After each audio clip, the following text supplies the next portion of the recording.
Hello, and welcome to the Find Creative Expression podcast, conversations about art and creativity. I'm your host, Sarah Crawford, author, playwright, musician, basically obsessed with art. You can find more information at findcreativeexpression.com. Let's get rolling. Hey everyone, and welcome back to the Find Creative Expression podcast. This is episode 28, and I'm coming off a 2-month hiatus. You know, it was nice to have a break, but I'm really excited to get back to it. So coming up a little later, I have an interview with comedian, actress, and YouTuber Vickie Eisenstein. Vickie cracks me up, and we had such a fun conversation, so definitely stick around for that. So things have been going really well for me. I'm just living my best creative life. I'm like painting and crocheting and writing, and I'm making little poetry videos. Well, I've only done one so far, and it's on my YouTube channel if you want to check it out. But I'm planning to do more. And since the last episode, I've gone to the beach twice, once with my friend Julie and once with my family, which were both 2 really awesome trips. I had a really great time. You know, I haven't really traveled at all for 3 years, even before the pandemic. So it was nice to get out, you know. And I went to my first kind of author event, let's say, which was the Multiverse Convention. It's a science fiction and fantasy convention. I was on a few panels about YA, lit, and I did one about podcasting also, which was cool. You know, and I had such a blast meeting a lot of really great authors and artists. So hello to any of you who are listening because you discovered me at Multiverse. I had Find Creative Expression postcards that I had made, and I was handing them out to everyone. I was like, this is my podcast about creativity. So I'm still working on my novel. You know, I've explained this a few times, but just in case you're new, spinocerebellar ataxia, or SCA, is a condition that I have that's progressive, and it affects your balance and coordination. So anyway, the novel I'm working on is about a 37-year-old Broadway dancer who has SCA, and she starts losing her balance and not being able to dance. So she has to move back in with her parents that she hasn't seen in years in Atlanta. And it's all kind of about her finding herself and finding out who she is after this big part of her identity has been lost. Oh, and I did finally title the novel. It's called Finding Balance. So all my books up until this point have been, young adult fantasy or paranormal. I've got the Muse Chronicles, I've got vampires, I've got time travelers. So it's a little different for me to be writing an adult novel that's a serious contemporary. Well, it's not completely serious, but it's, a contemporary adult, more literary novel, I guess. What is literary even? I mean, I feel like that's just a word people use for adult fiction. Anyway. So it's totally different from anything I've written before, but I'm having a really great time writing it. So I was trying to see how many days in a row I could both write at least 300 words and document it on Twitter. I made it 15 days, but then over the past week or so, I haven't really worked on it at all. So my plan was to take this weekend and figure out the plot, put together some kind of outline for the rest of the book, and then try to finish the draft for National Novel Writing Month, which is in November. So that is kind of a challenge where you try to write 50,000 words in the month of November. It's often abbreviated to NaNoWriMo, and it's a lot of fun. I've done it before. I almost always like end up flaking out like in like the second week of November, but I have done it successfully like a couple of times. So, fingers crossed. But I have almost 30,000 words right now in my current draft. So if I do the 50,000 words for NaNoWriMo, that should put me close to the end. It might be slightly longer than that, but I'm going to focus more on finishing the draft than the number of words. So another thing I did since the last episode is sell my car. I realize this is a bit of an unconventional thing for a person in the suburbs of Atlanta to do. But first of all, I work from home, and I've just been Ubering to like my church or to see my parents. And, the Uber is way less expensive than what I was paying for a car payment and insurance. And, I'm having a great time not having a car. Driving gives me like major anxiety. I don't really like it. I am actually starting to experience some like depth perception issues due to the SEA. So like that kind of makes it difficult to drive sometimes. I can still drive like if I need to, but it's nice not having to worry about it all the time. So, I'm really having a great time not having a car. And, it really works out for me. But, I get a lot of questions from people. They just really don't get it. They're like, so you just sold your car? And in a way, it feels like I'm defying some kind of like American dream. But, that just made me think about how sometimes you just have to carve out your own path. You have to live the life that works for you. And you can't care about these so-called expectations of society. We all have these goals the world puts on us: getting married, having kids, buying a house, climbing the corporate ladder, whatever it is. And sometimes you just have to reevaluate and ask yourself, is this something I really want, or is this something I feel like I should want? Especially as a creative and artistic person, because, we tend to be a little out of the box people who do things a little differently. So get married if you want to get married. Have kids if you want to have kids. Focus on your career if you want to do that. I think it's important to live a life that allows you to be your authentic self. And yes, I realize that is a statement that you would make from a privileged place. And some people might say, well, I'm not able to live the life I want to live for whatever reason. But, I just think it's important to find your own way. And I feel like there are ways to do that, even if you do have to work around obligations or limitations or whatever it is. As far as what I've been into lately, of course, there was a lot of art and media that I consumed in the past 2 months. I'm currently listening to the book Empire of the Vampire by Jay Kristoff, which is the latest vampire book everyone's reading. I'm really loving it. It's giving me major Anne Rice vibes. And I feel like the last few vampire books I've read have been YA, and this is definitely not YA. So I would recommend checking that one out if you're a fan of like Anne Rice, or even the more like fantasy-esque George R. R. Martin, that sort of world. And like many other people, I binged Squid Game recently on Netflix, which was disturbing but also fascinating.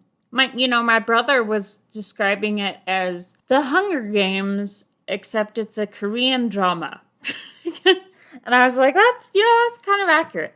But I thought it was in more interesting kind of take on the whole sort of dystopian genre. But I don't know that I would even call it dystopian. But it was an interesting take because, these people are in this kind of not good situation, but they all put themselves there. Which isn't a spoiler because you find that out in the first episode. But yeah, so it's like it's more about, you know, what people will do for money and how we value money like above life even sometimes. And you know, so it's I thought it was interesting for sure. So those are just a couple of highlights of things that I've been into. All right, so sorry for the longer intro, but you know, I've been gone for 2 months, so I just figured y'all can deal with it. But anyway, Vickie's really awesome, so let's go ahead and get into the interview.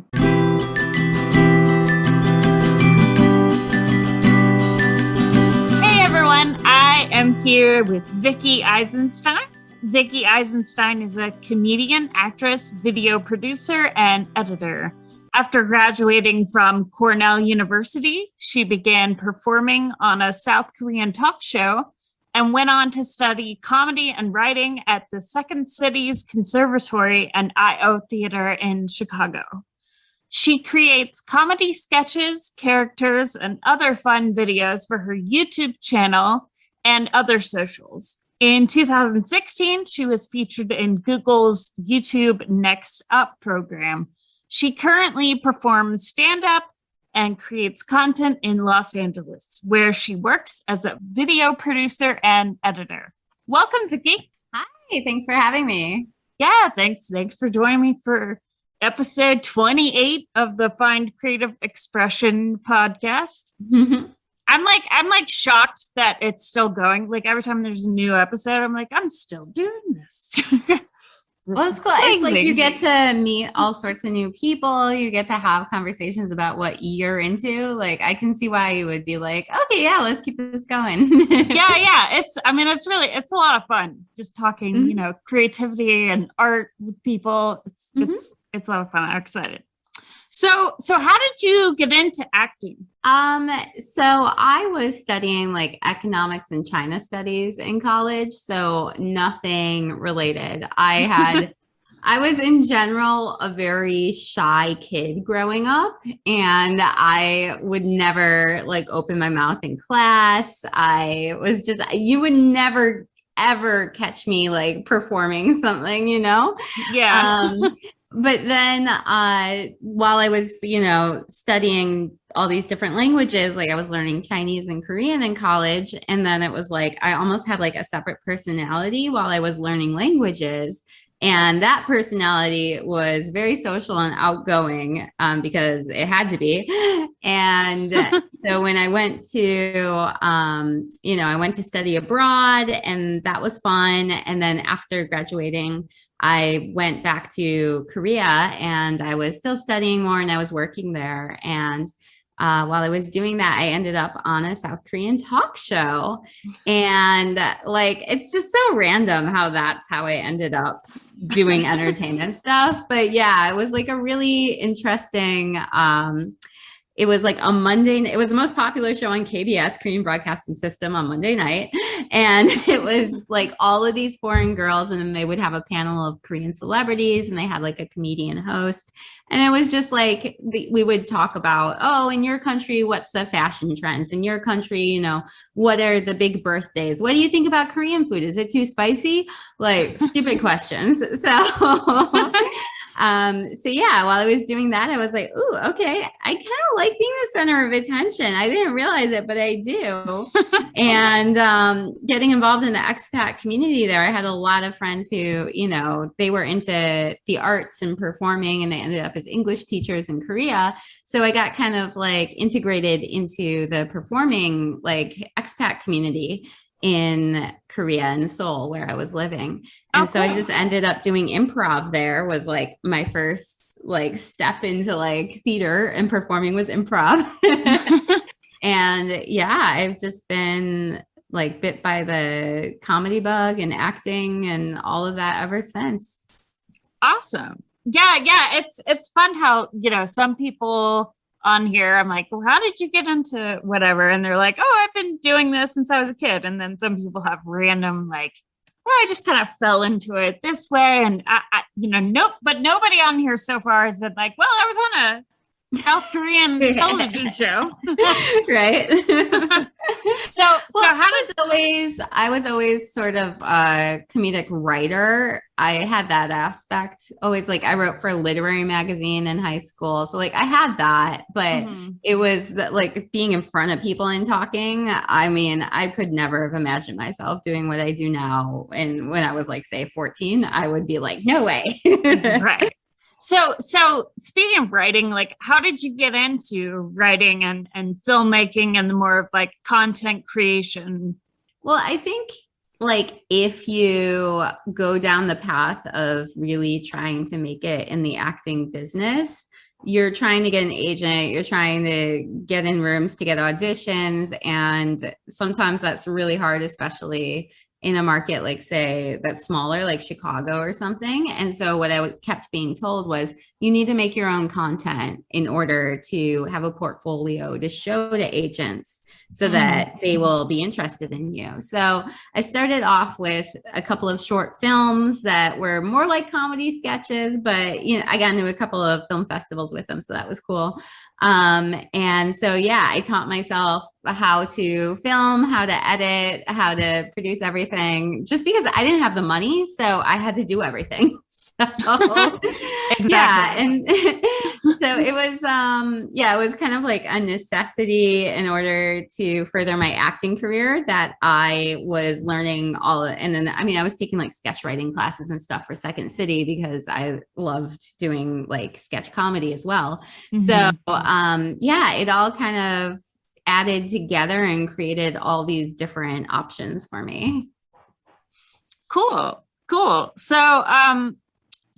Okay. So you're in South Korea. So how did living in another country and a different culture like inform your career, or did it? Oh, that is a hard question. I mean, well, clearly I never would have even started doing any, I would never have thought that I could be like an on-camera personality if it wasn't for, I just happened to do that in Korea. Right. So I think that because of that, you know, that changes everything for me. But also I think that there's something about living abroad. There's something about, you know, being places with different people where like your brain literally breaks to learn how to like speak their language is so hard. And so you have to become more like mentally flexible, and you have to be more open to different experiences. And like, you know, there's a certain amount of culture shock when you live abroad, and some people do well and some people don't. And the people who do well are the people who can laugh with it when you're like, I don't understand what's going on, but I guess it's all great. Yeah. You know, people who can just kind of go with it, I feel like, are usually better off in like different cultures, you know? Yeah. And it's just, you all the time. Like, I always really enjoy learning about like different, like traditional phrases in like Korean or in Chinese, whatever I was studying. I always liked learning the stories behind it and stuff like that. And I think that like contributes a lot to, you know, whether you really, you get to know that place and you like, and everything, or if you're just going to stay there and be point at a menu and be like this or that. And that's all you know in Korean is how to say like this or that, you know? Yeah, you know, and it's interesting that you talked about the language, because I feel like, you know, the Asian languages are like so vastly different from like English or like the Latin languages. So it's like, I feel like you almost have to like think in a different way to speak that way, if that makes sense. Completely. It, like I said, with Korean, it's like subject, object, verb. So your brain is like, I want to say it like this and I can't. And when you put that on indirect speech and like quotations and stuff, then your brain really has a moment where you're like, I literally had a day I went to class and I had forgotten English, like all the words. I was trying to like decline things or whatever it was. And I was like, wait, liberatory, is that a word? Wait, I don't know if it's a word anymore. Like my brain literally doesn't know. That's awesome. Yeah, but I mean, I've always been a big like language nerd, and so that was mainly why I enjoyed being abroad. And then coming back, I think it really informs everything I do because I do enjoy like sitting and finding the best word, which you need to do for stand up too. Like, you know, one word will hit, the other won't, you know, that's how it is. Like your whole bit can ride or die based on if your like word choice is perfect or not. Yeah, you know, it's kind of like poetry in that way. Like changing one word can like really affect, you know, a whole poem. And I feel like, yeah, stand up is probably the same way. Stand up seems like terrifying to me because it's like it's just you. Like you don't have a guitar or like anything to kind of like hide behind, you know. It's true. And it's, I mean, for a while, I wasn't like, I did it when I was in Korea. I did my first stand-up set and then I didn't do it again for years because I was so terrified by it. And I really loved improv and I love having you know, a scene mate, like a person on stage with me who I can like bounce off of and who like if I drop something, they can pick it up and vice versa. But yeah, I know once you start really getting into stand-up though, it's very addictive. Yeah.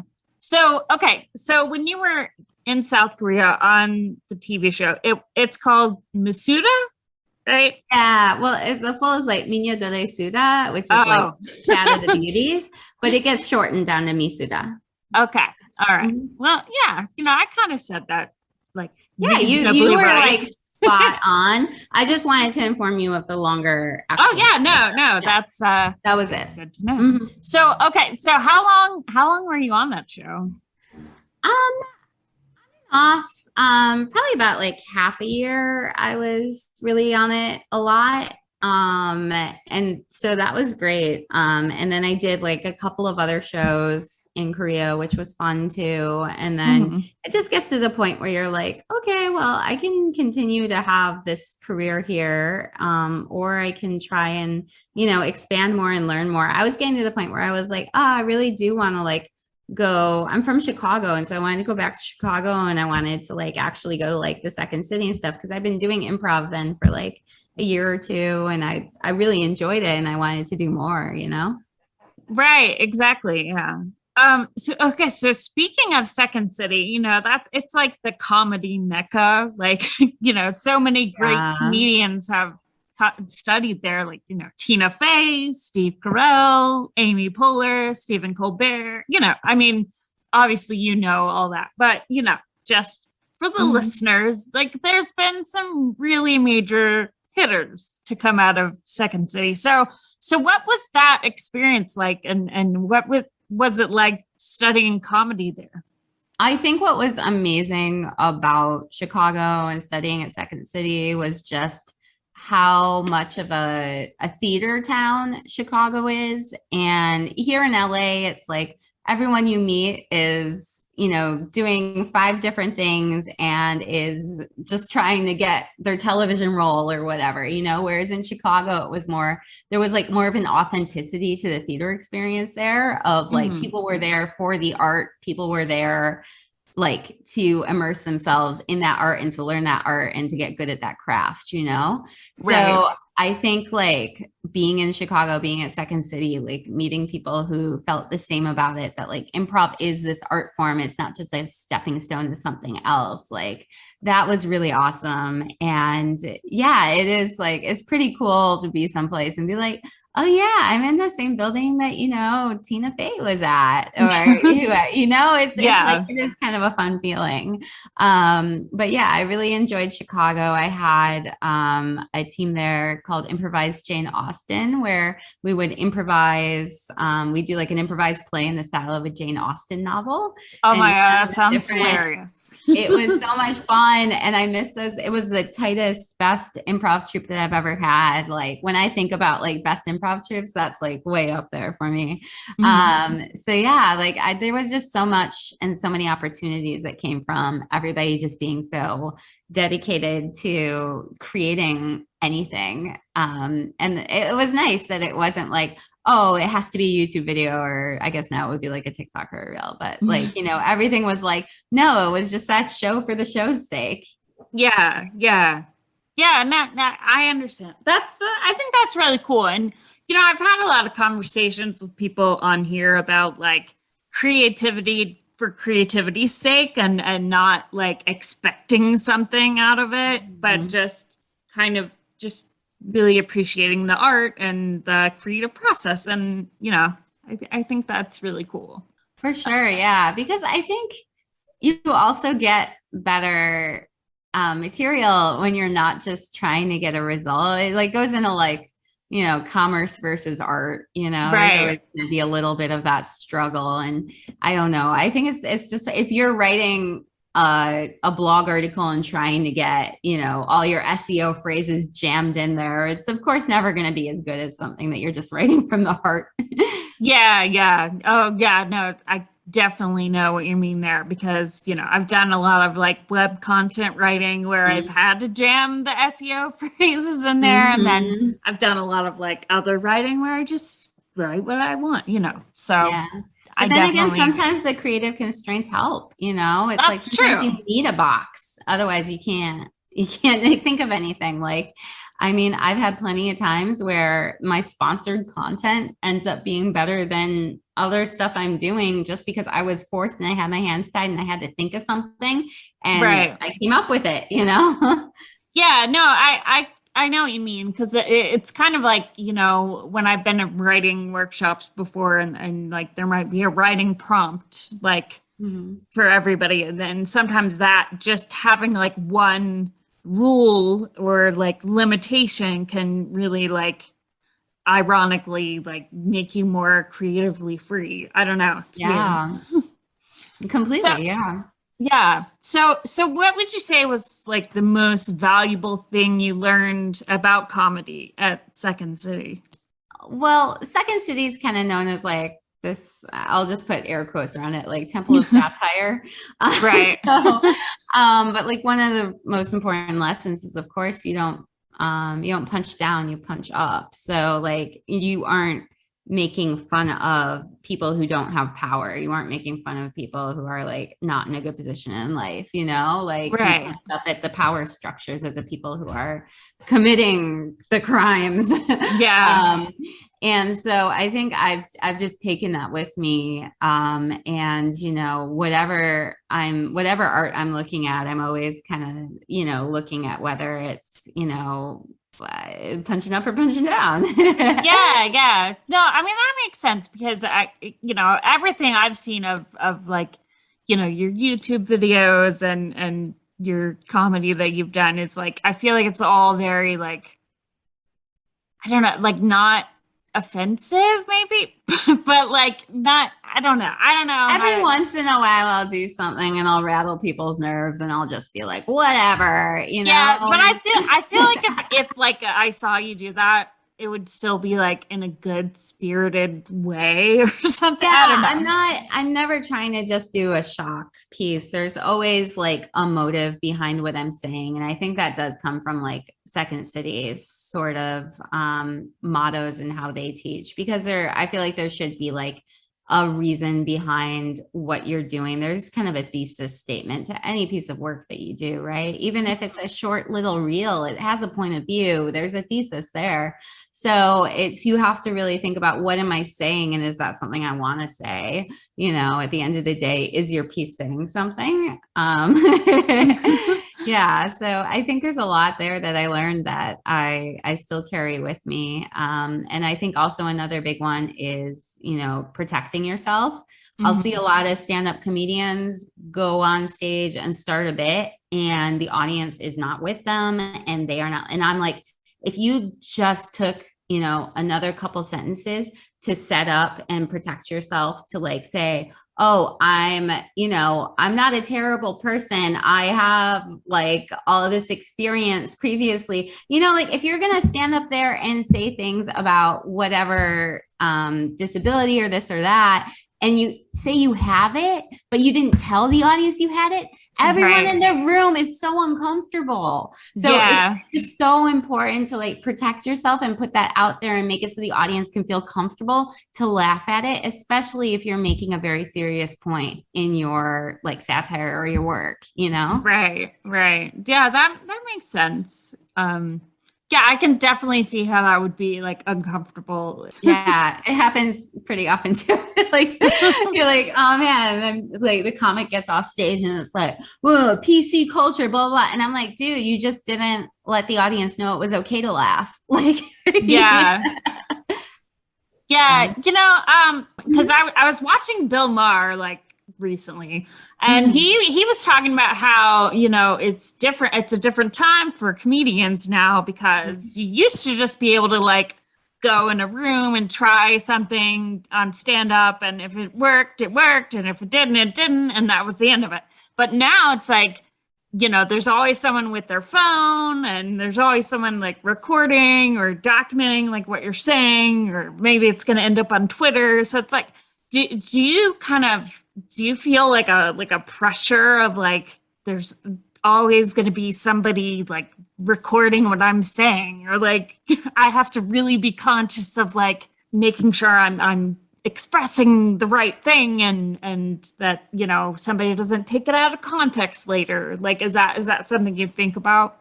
I mean, I think it is a double-edged sword with technology. And then like, also he's at a point in his career where anywhere he would go, someone would be like, Bill Maher just said that. Like, yeah. I mean, at my level, no one really knows me. Like, I mean, I've got followers, but they're not like all coming out to like go spy on me at a rinky dink open mic that I'm trying material out at, it's not, right. It's nothing like that. But at the same time, you do kind of think like, oh yeah, like probably even stuff I was saying or tweeting like 5 years ago, we've just progressed so much in the dialogue of like, what, like an awareness and consciousness of like other people and issues and intersectionality and everything like that.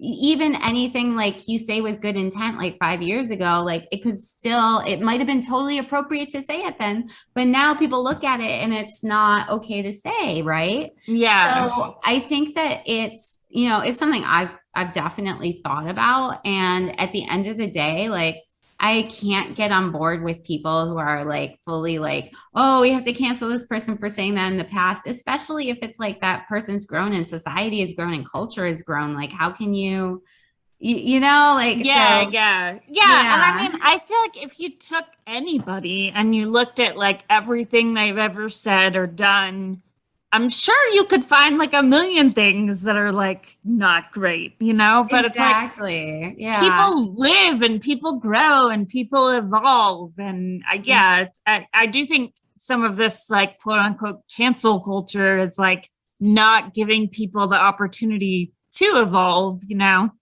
Yeah.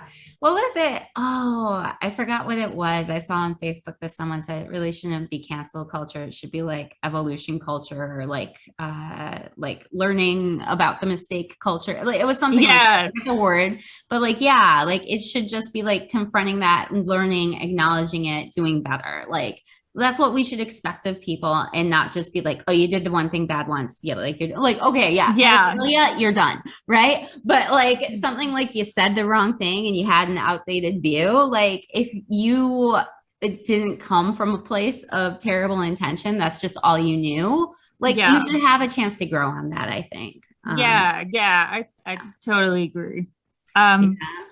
So, okay, you've had your comedy YouTube channel for over 6 years, I think, and you have over like 300 videos. So, what's your process with creating YouTube content? With YouTube, it's interesting because it's dwindled for me, like, because I think short form has become so prominent in like the social media scene in our society now that everything's just a TikTok or a reel, and like comedy doesn't necessarily live at the 10-minute mark, which is where YouTube wants your video to be. Right. So I've been kind of moving over more to using other platforms at the moment. But when it comes to YouTube, like I said, I started out just trying to make a portfolio so that agents would see my stuff and then take me on to be a client, right? And so when I started YouTube, all I was doing was making sort of, either short films or comedy sketches that I thought like, okay, this shows me and what I do and my writing. And then as it went on, I got more into YouTube and like just the YouTube culture and everything. So I started trying like, oh, let's see like these favorite videos or try an unboxing or do a reaction video. And I think at the end of the day, like for comedy on YouTube, it's like you have to, at this point, be doing, because the algorithm, you have to be doing longer videos, which comedy sketches don't live at 10 minutes. Like they live at like 3 to 5 minutes is great for a comedy sketch, So it's people who are doing more like commentary videos or like, discussing, like going through and discussing and giving their point of view on different issues seems to be what's really doing well right now. So it's kind of like if I want to dive back in, then I think I'll have to do more that's like that. Yeah, that makes sense. So in 2016, Google flew you to New York for the YouTube Next Up program. So what was that experience like? It was amazing. One of the best experiences, they put us up in, was it Ace Hotel? I think it was something like that. Ace or Acme, something like that. It was really nice, really cute boutique hotel. And then it was a week of workshops. It was basically like jamming your first like few months of film school all into like a week. So we had stuff about, we had like audio classes, we had like pre-production workshops, we had everything. And then at the very end, you collaborated with the other people who were there to do a video that then we would put out on our channel and say, oh, we did this at the YouTube space in New York. So it was honestly like one of the best experiences of my life for sure. I've had a lot of best experiences in my life though. So that sounds really fun. So are you like kind of like I'm not done with YouTube, but are you like really going over to like TikTok? Or I'm kind of in that space with YouTube where it's like I'm just annoyed with it as a platform because it's really funny. Like somebody asked me the other day, they're like, what do you watch on YouTube? And I was like, I just go on there and I look for whenever I need a tutorial, like if I need to look up how to do something, I'll go on YouTube. I watch like these pick a card tarot videos and stuff.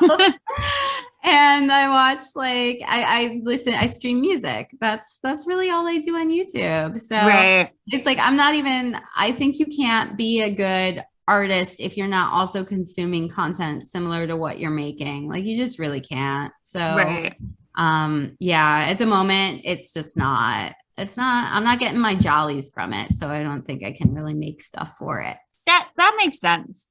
So you've talked about how you've done mostly like short films or short form videos for like YouTube or TikTok. But have you ever worked on any feature length films? I took an online screenwriting class once, and so I wrote a feature film. I did it. It was rough, but I got it done. I think I definitely gravitate towards short form content a lot more because it's like, you tune into the channel on the radio, it comes through you get it done. It's every once in a while, I'll spend a couple days working on something, but for the most part, if it's a short form thing, I'll get that first draft. It'll just channel through me and I'll get it banged out in like, half an hour or whatever it takes. Yeah. And with longer form stuff, it's all that plotting and planning. And it's the work that my brain doesn't like to do. Yeah.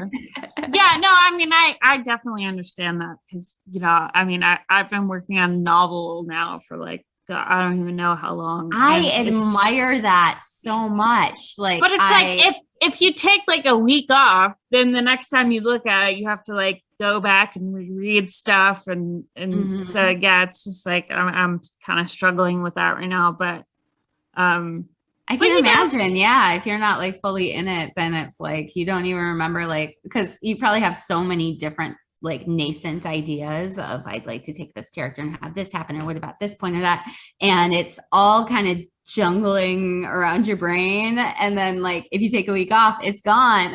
yeah. I mean, and maybe that's kind of the draw with like short form stuff, because you can just, if you have an idea of like, oh, I want a character to do this, like you can just do it. And yeah, then, I don't have to worry about that character's life later. Yeah. I don't have to worry about the thing that I always like, I really hate. Maybe I'm older now, so maybe I should revisit longer form content. But I remember rebelling so hard against this idea that like characters had to change. I was like, plenty of people go through their lives and they don't change, but like I would have like writing teachers, or like when I took that screenwriting class, it was like, no, there has to be change. I'm like, some people don't change, and I think that's fine. Oh, that's funny. Yeah, I obviously, yeah, that is like writing advice that you get, but I mean, I feel like there are probably stories where characters don't change. I mean, like I feel like I'd be great for like sitcom. I've written like a sitcom pilot. I do enjoy like that kind of like put the characters back again and again with a bunch of different scenarios. Like I love that. Yeah. But yeah, for the feature film, you do kind of need more arcs that like yeah. So is that like something you intend to like maybe revisit in the future? Or are you just not really? Cool. Like, I mean, at one point I really wanted to just be in a writer's room. Like, I thought that would be amazing. And I still think it would be amazing. And who knows, maybe at some point in the future, I'll get a chance. That would be so cool. Yeah. But yeah, it's like, you're just, I'm just on the journey where I am. And I feel like you just kind of are doing things that like make the most sense at that moment. And that's what because I could spend so much time just working on like, writing drafts of different pilots or spec scripts and submitting to like, writing festivals and stuff. But at the end of the day, I do like performing best. So if I'm spending all my time on that, that's taking away from time. So it's this really hard equation of like, I got to fit in the day job. I got to fit in keeping my social media because that's all anyone's looking at. And I got to, figure out, okay, what's the overarching career goal and what am I doing to like get me there, Yeah. So it's a lot to balance. Yeah. I've always been like the person who does a million things too. And like, I was a musician and a singer-songwriter and in bands for like a really long time. But then like, I don't even know, like maybe like 5 years ago, I was like, well, I need to just kind of put that on the back burner and just really focus on my writing, because like there's just not enough hours in the day to do everything. I need 36 hours in my day. Like, I know. It's the only way I'll ever get the things done I want to get done. Yeah, exactly. So, okay. So you were in Chicago and now you're in Los Angeles. So what are some things you love about both the Los Angeles like comedy scene and the Chicago comedy scene? I mean, I think LA, like, I mean, it's not the comedy scene, but like just in general, like LA feels like home to me. Like I don't see myself moving like now. I mean, I could see myself maybe like doing New York, like, cause I do like, I really love every time I'm there, but I also can't sleep when I'm in New York. I don't know what it is about the energy there. I cannot sleep there. Yeah. So yeah, but like when it comes to the comedy scene and everything, like in LA, it's great. There's plenty of mics, there's plenty of people who like want to collaborate on everything. Like it's there's a great artistic community, of course, because so many people moved out here for that. So Right. yeah, it's kind of interesting though, because I feel like I still mainly see and hang out with and I'm friends with people from like my Chicago part of my life. Like I just booked a stand-up comedy show and like after booking people, I looked and I was like, wait a second, I just booked all Chicago people I knew from Chicago. It's just it's I think it's wherever you kind of cut your chops and you were formed, those are like the real strong connections at the end of the day. Yeah, totally. So what advice would you give to comedians that are just starting out, or maybe even those who want to get into comedy but don't know how? I mean, everything is open and accessible to you, and the only limits there are the ones you're placing on yourself. And at some point, you got to do a deep dive into yourself. We're getting deep here. You got to do a deep dive into yourself. You got to confront those fears and where they're coming from. But at some point, you also have to say "fuck it" to those fears. Sorry if you have to. No, that's fine. But we don't censor people on the Find Creative Expression show. Awesome. Yeah. All right, time to drop the words. No, but yeah, no, you have to say fuck it to your fear, because you're never gonna do it. You will never ever do it if you listen to your fear. Right. I had a really hard time with the pandemic. Like I'm an introvert by nature, and I got into severe introverted mode, and I absolutely loved. I would finish my workday and then I'd just spend like 7 hours playing Stardew Valley, and then I would go to sleep and rinse, wash, repeat. It was great. But like, when it like the world started opening up again and it was like going out, I was like, okay, I need to get back to performing. I know that this is what brings me joy in a way that nothing else will ever. I'll never get the highs and the kicks that I get like from performing, like just by like playing Stardew Valley. So I have to get out there. I have to do it. And it was really, really hard. Like I was in a mindset and a mode of just staying in, and like getting out was really hard, and making myself get back on that stage and like just giving yourself permission to go up there and fail, giving yourself permission, like getting friends help. Like going back up on stage, I had a friend who I went to a mic with, and then that was like, okay, at least I got someone here who I know, Yeah. I mean, I admire that, because, as a writer during the pandemic, it was just like, I just like became more isolated and like hermity, and, so it was like, we all did. Yeah. If it was your nature to do that, you were so 100% all into it. That's true. That is true. Yeah, but then so you were also, you like got really insular during the pandemic, and then so did you find yourself even like with social networking, did you close off a bit? I mean, probably not really. And I did start this podcast like out of the pandemic, because it was like nobody could do anything. So I was like, why don't we just talk about being creative? So, Love that. It's your pandemic baby. Yeah, exactly. That's great. No, yeah. I think too, like, like for anyone who's just starting out, like, don't be afraid to take a class. I think that's another advice I would give, because, it's really easy to just feel like, like on the one hand, it's all in us, like, and we've all seen a bajillion sketches. We've all watched Saturday Night Live, you know, since we were a kid. We were all, well, I mean, not if you're like really old. No, I'm not being ageist. I'm thinking, oh, I'm going to get canceled. But like, yeah, it's like, it's in you, but like going and taking a class can also really help, like, because it'll give you like structures to work with. It'll help you identify, you know, what you can do to grow. It'll help you with like also making friends who are also interested in the same things you're interested in. Like, I mean, so many of my friends are friends that I got from improv classes. Yeah. No, comedy is hard. Like, it seems very intuitive and like natural and easy, but that's because, you know, all the really good comedians like make it seem easy. But it's definitely a lot of work. I mean, I used to do improv like back in the day, you know, and I was doing theater, and I mean, it's hard. It's a lot of moving pieces that you're juggling.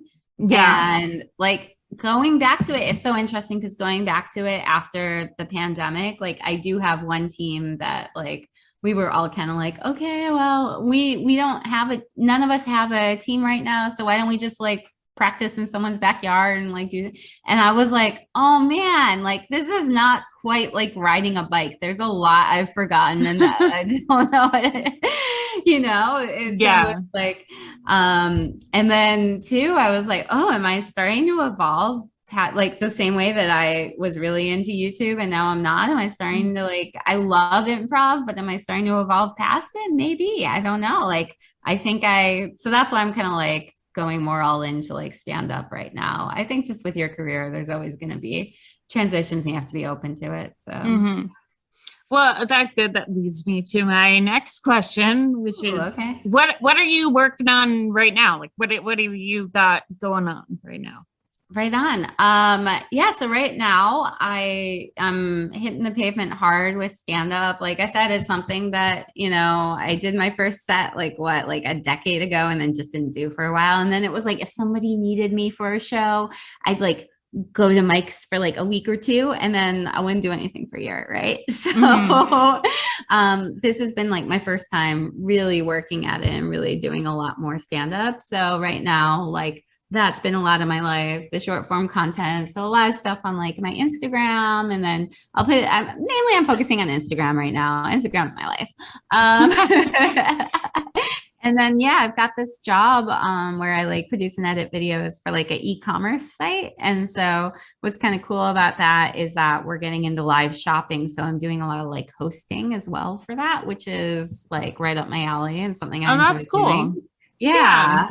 So it's cool the way that like you would never think that that's what you'll end up doing, but like your skill set matches and somehow you end up doing it. Yeah. So much better than if you have to edit something that you just really do not like, or that like, you know, if you're editing product videos, it's never going to be something that you're like, I don't agree with what this person is saying. And I really hate what the material I'm editing. So like, that's nice. Right. Yeah. Like you're never going to be like, this couch is offensive. You know?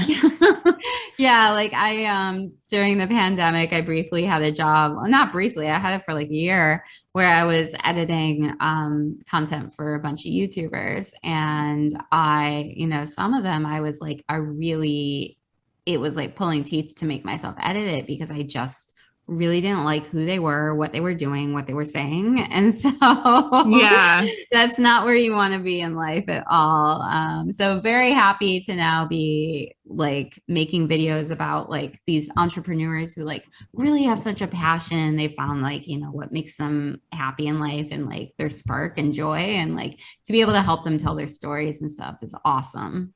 Yeah. That's cool. I like that. So what like books or TV shows, movies, music, etc. are you really into right now? I'm on my like 17th rewatch of The Office. A classic. Such a classic. Yeah. As to shows that are like currently still putting out episodes, I love What We Do in the Shadows. I love that show. That's oh my goodness. So funny. I laugh so hard every time I watch an episode. I think they're just so witty and so good at that show. Oh, I love it. Yeah. Yeah. And then what else? What else am I like super into? I got into really rewatching a lot of like classic sitcoms during the pandemic. Like I rewatched was it How I Met Your Mother. But I did rewatch 30 Rock as well. And a lot of it doesn't really hold up. But I was thinking about it. I really was thinking about it. And I was like, the problem with say like 30 Rock versus The Office is in 30 Rock, Liz Lemon is such a progressive and she's like, you know, supposed to be so enlightened. And like, because our conversation dialogue's gone so much further, she now looks behind the times and yet she's espousing these things as like a liberal. Yeah. And so kind of like, ooh, whereas on The Office, Michael Scott was never enlightened.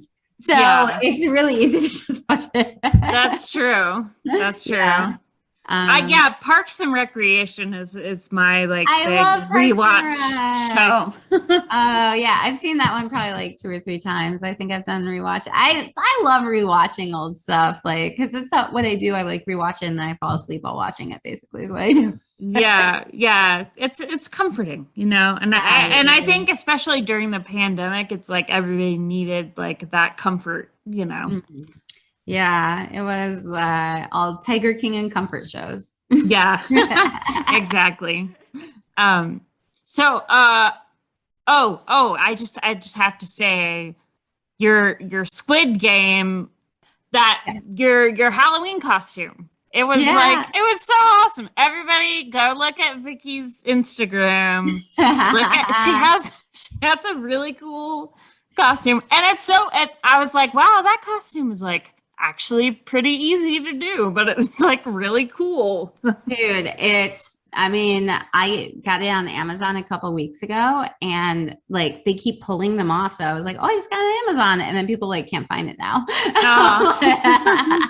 But yeah, no, I mean, it's the most comfortable Halloween costume I've ever had. And everybody comes up to, I feel like I'm a minor celebrity, like where it's like people know my show, but not my name. So like people will come up to me like Squid Game. And I'm like, yeah, Squid Games. I'll pretend I had something to do with the show. That's funny. Okay, so I have kind of like a big question that I ask everyone on the podcast. Mm-hmm. Why do you think art is important? I mean, so that we don't want to just stab ourselves repetitively and that's a good answer. Nobody has said that. I mean, you know, it's like without art, life would be grueling and torture, wouldn't it? Like, I mean, just anything that you enjoy, anything that you like, anything that sparks a little joy in your brain is like, some people like, but I think there's art and math as well. So I was gonna say I have another tangent there, but I think like everything from like the shirt you wear, like that fashion is art, you know, like, and you're getting joy from that. Like your home, your interior design, like you enjoy looking. You have to create a space that makes you happy to look at and that feeds you. Is kind of how I've started viewing it all. And everything, there's art in everything. Like you're choosing what your cell phone background is, like, because that's like connecting the serotonin neurons or whatever in your head. Yeah. So it's all like the only thing that makes us happy is art, I think. Mm-hmm. Yeah. No, I like that. I like that. That was a cool answer. Thank you. So where can people find you and your work? So if you come to North Hollywood, no. But yeah, so not your address, but I was just gonna give an intersection.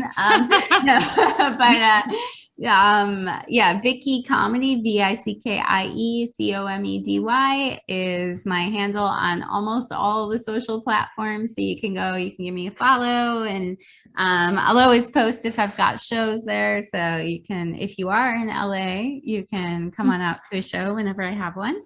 And yeah, I think that's where they find me. Cool. Yeah, I will link to like her Instagram and or your Instagram. I'm like talking about you like in the third person to the listeners. I don't know. All right, Vickie approves, so it's okay. but I'll link to everything on findcreativeexpression.com. So sounds good. Check that out. Yeah. Okay. Well, yeah, that was great. That was a lot of fun. Thanks so much for coming on the Find Creative Expression show. Yeah, this was great. This is a wonderful, like, fun little like time to talk and like to discover even your own thoughts about things, yeah, exactly. Yeah, it was a lot of fun. Mm-hmm. I had such a great time chatting with Vickie, and I hope you enjoyed it as well. Coming up on episode 29, I'm going to be talking to reggae musician Cortez Pascal. Cortez is super cool. He did a song with Eclectic Roots Ensemble that I got to sing backup on, and it was called Keep It Positive. And it's like the quintessential reggae, mellow, happy song. And the lyrics are awesome. It makes me smile. So definitely tune in for that. And thanks so much for listening. I'll see you in the next one. Thanks for listening to the Find Creative Expression podcast. Please leave the podcast a review on your favorite podcast platform so that other people can find us as well. Thanks so much for supporting the podcast, supporting indie artists, and I'll see you in 2 weeks for the next episode.